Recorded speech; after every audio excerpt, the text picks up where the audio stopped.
안녕하세요. 남자사람입니다. 오늘은 제5장 많은 사람들을 위한 이야기와 한 사람을 위한 이야기를 읽어보겠습니다. 모모는 날이 가면 갈수록 관광 안내원 기기에게 없어서는 안 될 소중한 존재가 되었다. 그처럼 한결같지 못한 경박한 젊은이에게 이런 말을 쓸 수 있을지는 모르겠지만 그는 헝클어진 머리에 이 조그만 소녀를 깊이 사랑했다. 그리고 어디든 데리고 다니고 싶어 했다. 이미 말했듯이 기기는 이야기하기를 아주 좋아했다. 그런데 이 점에서 기기 자신도 피부로 느낄 수 있는 커다란 변화가 발생한 것이다. 예전에 기기는 이야기를 하다 보면 궁색한 지경에 빠지기도 하고 도무지 그럴듯한 생각이 떠오르지 않을 때도 많았다. 그래서 전에 했던 이야기를 되풀이하기도 하고 영화나 신문에서 보았던 이야기를 슬그머니 활용하기도 했다. 말하자면 땅 위를 걷는 격이라고나 할까? 하지만 모모를 만난 다음부터 기기의 이야기는 갑자기 날개를 얻었다. 특히 모모가 곁에서 이야기를 듣고 있을 때면 그의 환상은 봄날의 풀밭처럼 활짝 피어났다. 그의 주변에는 어른아이 할 것 없이 많은 사람들이 몰려들었다. 이제 그는 몇 날 며칠, 몇 주일 동안 이어지는 이야기를 할 수 있었다.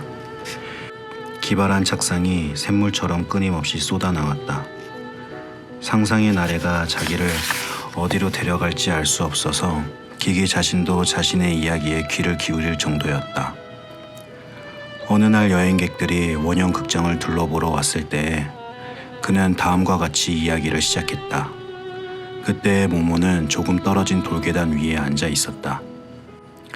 존경하는 신사숙녀 여러분, 여러분이 잘 알고 계시듯이 슈트라파치아 아우구스티나 여왕은 비겁한 부들부들족의 끊임없는 실력을 물리치기 위해 수없이 많은 전쟁을 치러야 했습니다.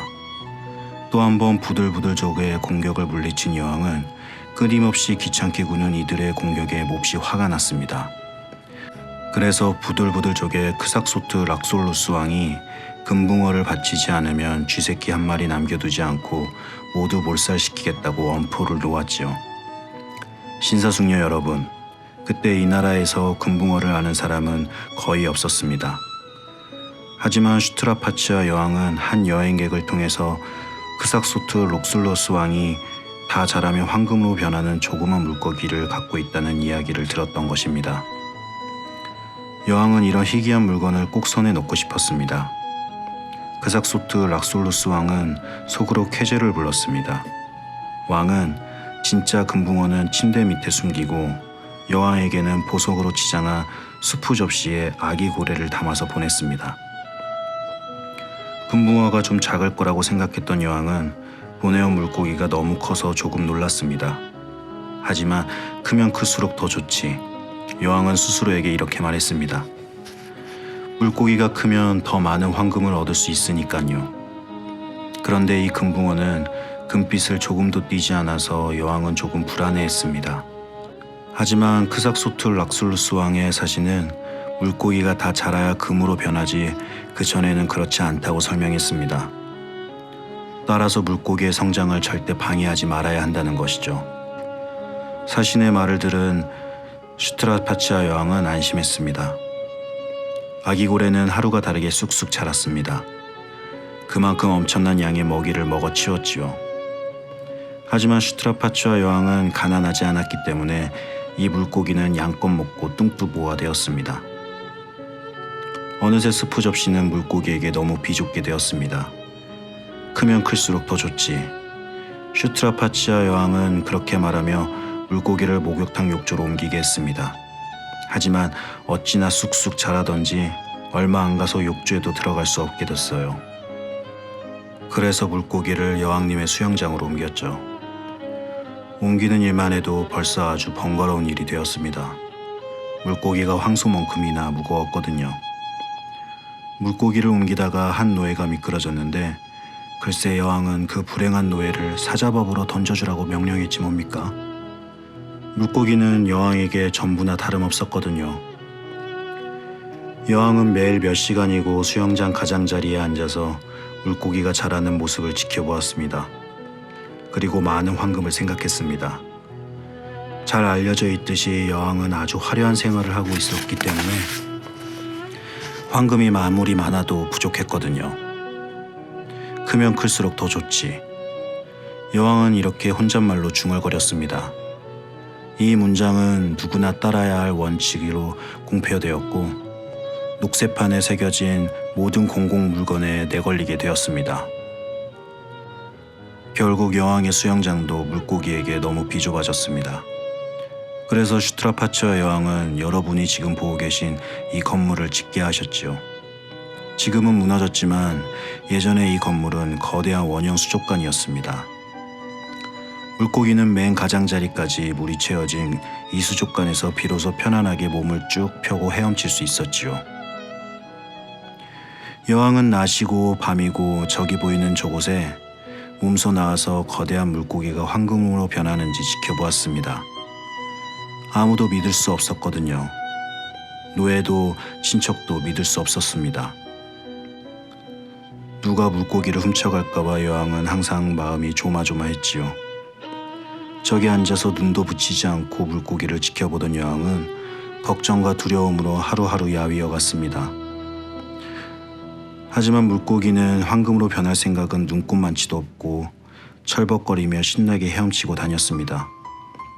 슈트라파치아 여왕은 점점 더 나란 일을 게을리하게 되었습니다. 비겁한 부들부들족이 기다렸던 건 바로 그것이지요. 부들부들족은 크삭소툴 락솔루스 왕의 지휘 아래 마지막 원정을 감행했고 힘 하나 들이지 않고 손쉽게 왕국을 정복했습니다. 공격을 막으려는 병사 한 사람 만나지 않았거든요. 게다가 백성들은 누가 왕국을 다스리든 어차피 마찬가지였으니까요. 마침내 진상을 알게 된 슈트라파치아 여왕은 다음과 같은 유명한 말을 외쳤다고 합니다. 슬프도다.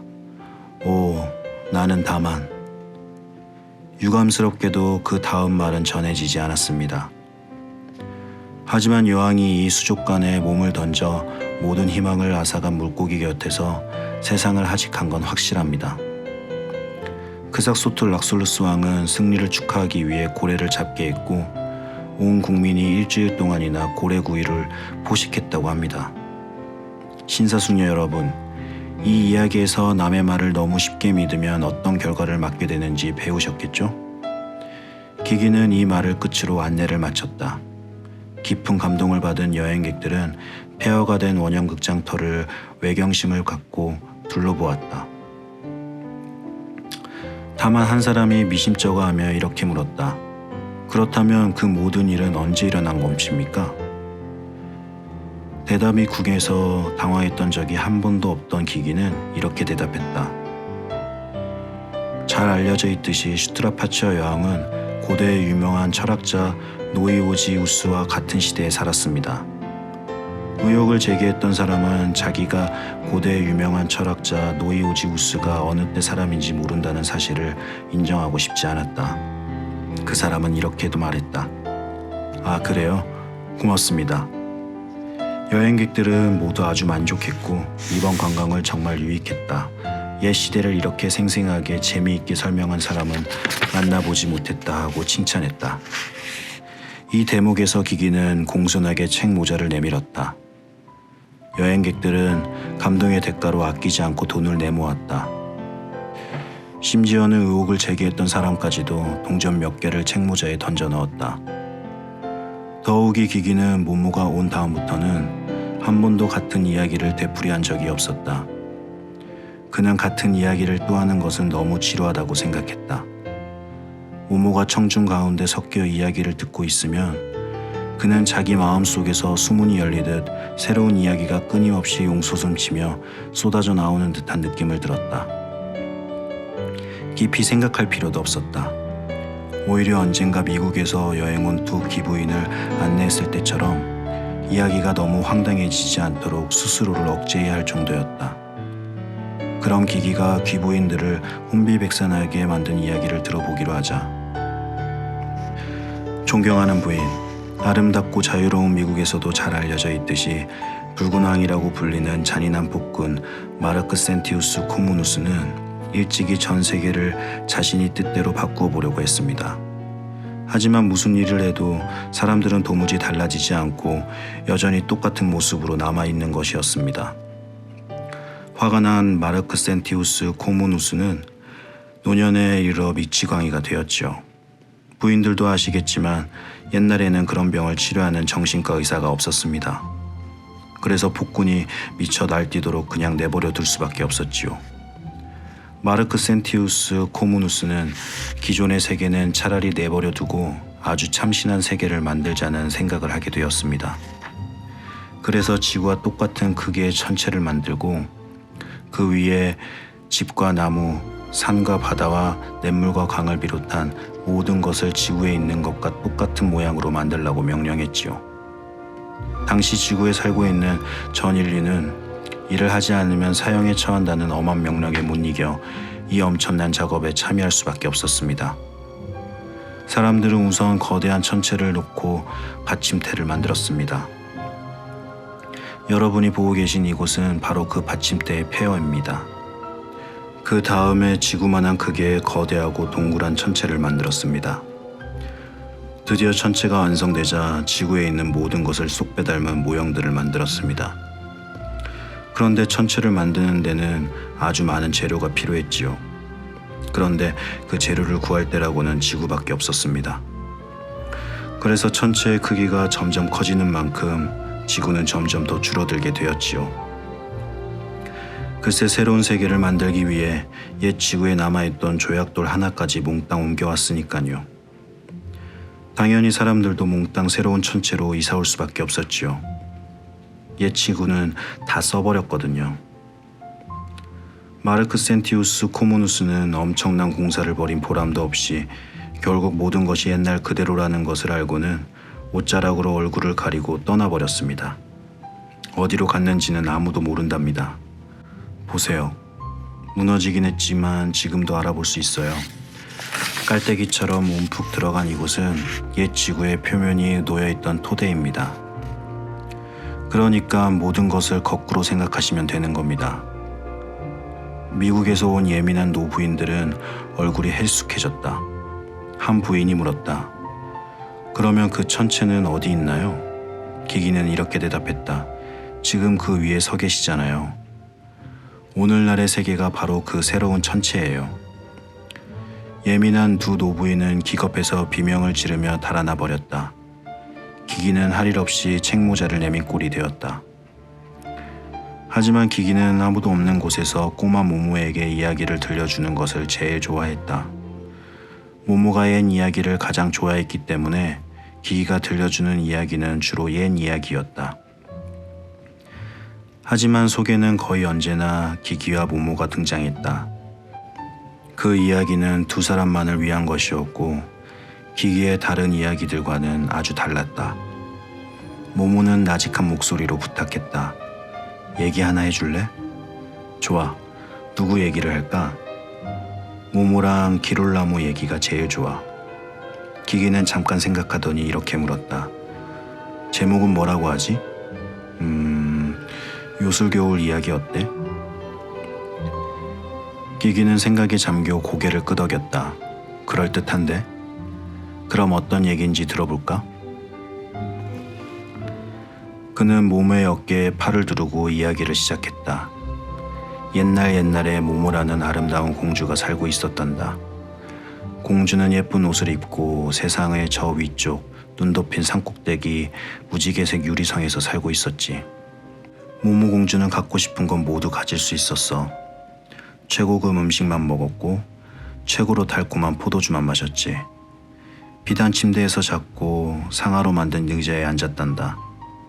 그러니까 모든 걸 갖고 있었던 거야. 하지만 공주는 완전히 혼자였어. 공주 곁에 있는 모든 것, 그러니까 시중을 드는 하인들과 시녀들, 개와 고양이와 새들, 심지어는 꽃까지 모두 거울에 비친 상이었거든. 모모 공주는 수눈으로 만든 커다랗고 둥근 요술 거울을 갖고 있었어. 날마다 공주는 밤에도 낮에도 이 거울을 세상에 내보냈지. 이 커다란 거울은 육지와 바다, 도시와 들판 위에서 둥실 떠당겼어. 거울을 본 사람들은 조금도 이상하게 생각하지 않았어. 저건 달이야 하고 말할 뿐이었지. 요술 거울은 나들이에서 돌아오면 모모공주 앞에 자기가 데려온 거울 속의 상들을 와르르 쏟아놓곤 했어.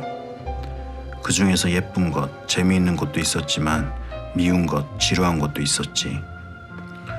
공주는 마음에 드는 것을 고르고는 나머지는 모두 시냇물에 던져버렸단다. 공주가 풀어준 거울의 상들은 내가 생각하는 것보다 훨씬 더 빨리 세상의 시냇물을 타고 원래의 주인에게 돌아갔어. 우리가 샘물이나 웅덩이에 몸을 굽히면 우리 자신의 모습을 볼 수 있는 건 바로 이 때문이야. 그런데 모모공주가 영원히 죽지 않는 존재라는 얘기를 했어야 했는데 깜빡 잊었구나. 공주는 지금까지 한 번도 거울에 자기 모습을 비추어 본 적이 없었어. 자신의 모습을 비추어 보면 그 순간 여느 사람과 똑같이 언젠가는 죽을 수밖에 없는 존재가 되거든. 모모공주는 그걸 잘 알고 있었기 때문에 절대 거울에 자기 모습을 비추어 보지 않았어. 공주는 많은 거울의 상들과 살면서 즐겁게 놀았고 하나도 불만이 없었단다. 그런데 어느 날 요술 거울이 다른 어떤 것보다 소중한 상을 하나 가지고 왔어. 젊은 남자의 상이었지. 모모공주는 그 모습을 보자마자 애틋한 그리움이 밀려와 꼭 왕자를 만나보고 싶었어. 하지만 어떻게 해야 할지 알 수가 없었지. 왕자가 누군지 어디 사는지 몰랐거든. 심지어는 이름도 몰랐으니까 말이야. 달리 뾰족한 생각이 떠오르지 않아서 공주는 요술 거울을 들여다보기로 했어. 공주는 이렇게 생각했거든. 요술 거울이 내 모습을 왕자님에게 데려다 줄 수 있을 거야. 거울이 하늘을 떠다닐 때 왕자님이 우연히 하늘을 쳐다보다가 내 모습을 발견할지도 몰라. 그러면 왕자님은 거울을 따라와 내가 살고 있는 이곳까지 올 거야 하고 말이지. 공주는 오랫동안 요술 거울을 들여다보고 자기 모습을 담은 거울을 세상에 내보냈단다. 결국 그렇게 해서 공주는 언젠가 죽을 수밖에 없는 존재가 되었어. 그 후 공주가 어떻게 되었는지는 곧 얘기해 줄게. 하지만 우선 왕자의 이야기부터 해야겠구나. 왕자의 이름은 기롤라모였고 자기가 창조한 아주 커다란 왕국을 다스리고 있었단다. 그 나라가 어디 있느냐고? 그 나라는 과거의 나라도 아니고 현재의 나라도 아니고 언제나 딱 하루 앞선 미래에 있는 나라야. 그래서 이름도 내일 나라였어. 그곳에 살고 있는 사람들은 모두 왕자를 깊이 사랑하고 숭배했지. 어느 날 대신들이 내일 나라 왕자에게 말했어. 전하, 결혼을 하셔야 합니다. 당연히 그래야 하니깐요. 기롤라모 왕자도 결혼을 반대할 이유가 없었어. 그래서 신부감을 고르려고 내일 나라에서 제일 예쁜 아가씨들을 모두 궁전으로 불렀단다. 아가씨들은 왕자를 차지하고 싶었기 때문에 저마다 재주껏 치장을 했어. 그런데 아가씨들 틈에 끼어서 마녀가 궁전으로 스모 들어온 거야. 마녀의 몸속에는 따뜻한 빨간 피가 아니라 얼음처럼 차가운 초록색 피가 흐르고 있었어. 하지만 아무도 눈치채지 못했지. 마녀는 아주 교묘하게 화장을 했거든. 왕자가 신부감을 고르기 위해 커다란 황금 무도실로 들어서자 마녀는 재빨리 주문을 외웠지. 그러자 가련한 기롤라모의 눈에는 마녀 말고는 아무도 들어오지 않았어. 왕자에게는 마녀가 눈에 부시게 아름다운 것처럼 보였어. 그래서 그 자리에서 왕비가 되어주지 않겠냐고 물었지. 마녀는 나직하게 속삭였어. 그럴게요. 하지만 조건이 하나 있어요. 기롤라모 왕자는 선뜻 대답했단다. 어떤 조건이든 들어주겠소. 좋아요. 마녀가 이렇게 대답하면서 어찌나 달콤하게 미소를 지었던지 가엾은 왕자는 그만 머리가 어질어질해졌단다. 하늘을 떠다니는 둥근 은거울을 1년 동안 쳐다보면 안 돼요. 만약 거울을 보면 그 순간 왕자님은 자기가 뭘 갖고 있었는지 까맣게 잊게 될 거예요. 자기가 누구인지도 잊고 아무도 알아보는 사람 없는 오늘나라로 가서 이름 없는 가련한 떠돌이로 살아야 하는 거죠. 어때요? 괜찮으시겠어요? 기롤라모 왕자는 큰 소리로 대답했지. 그것뿐이라면 쉬운 조건이군. 그런데 그동안 모모공주는 어떻게 되었을까? 기다리고 또 기다렸지만 왕자는 오지 않았어. 그래서 공주는 세상으로 나가서 직접 왕자를 찾기로 했단다. 공주는 곁에 있던 거울의 상들을 모두 풀어주고는 조그맣고 예쁜 슬리퍼를 신고 무지개색 유리성을 나와 눈 덮인 산을 지나 세상으로 내려왔어. 공주는 세상 모든 왕들의 나라를 헤매다 드디어 오늘나라에 오게 되었어. 조그만 슬리퍼가 그동안 다 해져서 공주는 맨발로 다녀야 했지. 하지만 공주의 모습이 담긴 요술 거울은 여전히 하늘 높이 둥실 떠다니며 세상을 내려다보고 있었단다. 어느 날 밤에 기롤라모 왕자는 자신의 황금성의 옥상에서 싸늘한 초록색 피가 흐르는 마녀와 체스를 두고 있었어. 그때 왕자의 손등에 작은 물방울 하나가 똑 떨어졌지. 초록색 피가 흐르는 마녀가 말했어. 비가 오려나 봐요. 왕자가 말했지. 아니, 그럴 리 없소. 하늘에 구름 한 점 없잖소. 무심코 하늘을 올려다본 왕자는 하늘 높이 떠있는 커다란 은거울을 보게 되었지. 거기서 왕자는 모모공주를 보았어. 공주는 울고 있었단다. 그러니까 왕자의 손등에 떨어진 물방울은 공주의 눈물이었던 거야. 그 순간 왕자는 마녀가 자기를 속였다는 걸 깨달았지. 마녀가 예쁘지도 않고 몸속에는 차가운 초록색 피가 흐르고 있다는 걸 알게 된 거야. 왕자가 정말 사랑한 사람은 모모공주였던 거지. 당신은 약속을 어겼어요. 이제 대가를 치르세요. 이렇게 말하면서 초록색 마녀는 얼굴을 일그러뜨렸어. 꼭 뱀 같았지. 마녀는 기다란 초록색 손가락을 뻗어 기롤라모 왕자의 가슴을 움켜쥐고 매듭을 하나 묶었단다. 왕자는 몸이 뻣뻣하게 굳어서 꼼짝 못하고 앉아있을 수밖에 없었지. 그 순간 왕자는 자기가 내일 나라의 왕자라는 사실을 잊어버렸어. 왕자는 도둑처럼 한밤중에 자기 성을 나와 왕국을 떠났어. 그리고 세상을 헤매고 다니다가 오늘나라에 이르렀지. 오늘나라에서 왕자는 이름 없는 가난한 떠돌이로 살아야 했어. 왕자는 자기 이름을 간단히 기기라고 했지. 몸에 지닌 것이라고는 요술거울의 상밖에 없었어. 그 후로 요술거울은 텅 비게 되었단다. 그동안 모모공주의 예쁜 옷도 너덜너덜해졌어. 공주는 이제 너무 헐렁한 낡은 남자 웃옷에 알록달록 기운 치마를 입고 있었단다. 모모는 옛 원형극장터에 살고 있었어. 어느 화창한 날이었어. 두 사람은 여기서 맞닥뜨렸지. 하지만 모모공주는 내일 나라의 왕자를 알아보지 못했어. 그냥 불쌍한 떠돌이처럼 보였거든. 기기도 공주를 알아보지 못했지. 하긴 모모는 전혀 공주처럼 보이지 않았으니까. 하지만 똑같이 불행했던 두 사람은 친구가 되었고 서로를 따뜻하게 위로하며 살았지. 이제는 텅 비어버린 은색 요술 거울이 둥실 떠있는 어느 날 밤 기기는 거울의 상을 꺼내 모모에게 보여주었어. 거울의 상은 흐릿해지고 몹시 구겨져 있었어.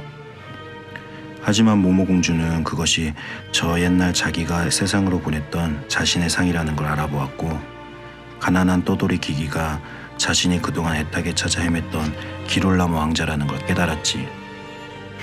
공주는 왕자에게 지난 이야기를 모두 들려주었단다. 하지만 기기는 슬퍼하며 머리를 가로저었어. 당신의 말을 전혀 이해할 수 없군요. 내 가슴에 매듭이 묶여 있어서 아무것도 기억할 수 없거든요. 모모공주는 그 말에 기기의 가슴을 붙잡고 가슴에 묶인 매듭을 간단하게 풀었어. 기롤라모 왕자는 당장 자기가 누구이며 어느 나라 사람인지 깨달았지. 왕자는 모모공주의 손을 잡고 내일 나라가 있는 아득히 먼 곳으로 떠났단다. 기기가 이야기를 마치자 두 사람은 한동안 아무 말도 하지 않았다. 얼마 후 모모가 물었다. 훗날 두 사람은 결혼했을까? 그랬을 거야, 먼 훗날에. 두 사람은 그동안에 죽었을까? 기기는 단호하게 대답했다. 아니, 우연히 알게 됐지만 확실한 얘기야. 요술 거울을 혼자 들여다본 사람은 언젠가는 죽는 존재가 돼. 하지만 둘이서 거울을 보면 다시 영원한 생명을 얻을 수 있어. 그런데 두 사람은 함께 거울을 보았거든. 커다란 은빛달이 컴컴한 소나무 위로 떠올라 폐허의 돌무더기에 신비로운 빛을 쏟아부었다. 모모와 기기는 아무 말도 하지 않고 나란히 앉아 달을 올려다보았다. 두 사람은 그 순간이 지속되는 한 자신들이 영원히 죽지 않는 존재임을 또렷이 느낄 수 있었다. 감사합니다.